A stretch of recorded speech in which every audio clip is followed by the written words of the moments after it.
હવે વાત કરીશું ગુજરાત ફર્સ્ટના જનરથ મુદ્દાઓના મહારથ સ્ટુડિયો ઓન વ્હીલ્સ વિશે।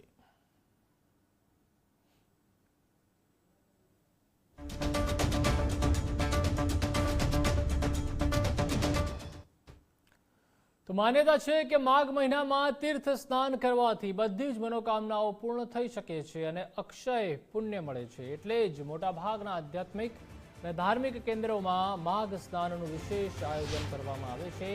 આવું જ આયોજન થયું કચ્છના ગાંધીધામમાં, જ્યાં મહેશ્વરી સમાજ તરફથી સનાતન સંસ્કૃતિના પ્રચાર પ્રસાર હેતુથી માઘ સ્નાન યોજાયું।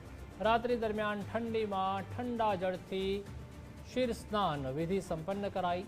માઘ માસના સમય દરમિયાન શુદ્ધ આચરણની પરંપરાનું પણ પાલન કરવાનું શીખવવામાં આવ્યું।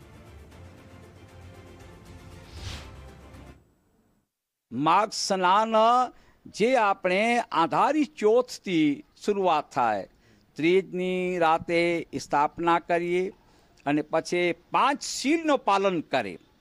5 શીલનો એટલે એક ઋષિવરની એક પ્રથા। 5 શીલ મુખ્ય ભાવે મંત્રો ખાચ, 1 મહિના સુધી અશુદ્ધ વાણી અશુદ્ધ ખાચથી દૂર રહેવું, બીજી આપણે સમાનતા ભાવ રાખવું, સારા વચન સારા શાસ્ત્ર એ સાંભળવું, મોહ જેવી વસ્તુથી ત્યાગ કરવું, આપણે બ્રહ્મચાર્યનું પાલન કરવું। આ 5 શીલ છે આપણે, અને એનું આચરણ કરવા માટે માઘ સ્નાન। દાદાએ કીધું કે સવારે આપણે 4 વાગે એ આકાશી પોતે ગંગા પોતે એ જલ પવિત્ર જલ હર પાણીમાં એનું વાસ થાય। એ પવિત્ર પાણી જલ કરવાથી સ્નાન કરવાથી એને કોટી કોટી યજ્ઞનો એક પુણ્ય મળે છે। આપણે સાથે આપણે આ કાયા નિરોગી રહીએ, સાથે પોતે એક ભાઈચારા એકતા માટે બધાએ પોતે સ્નાનીઓ ભેરા થાય। હર સાંજે પોતે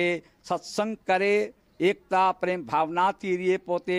આ સૂત્ર માતંગ દેવનું।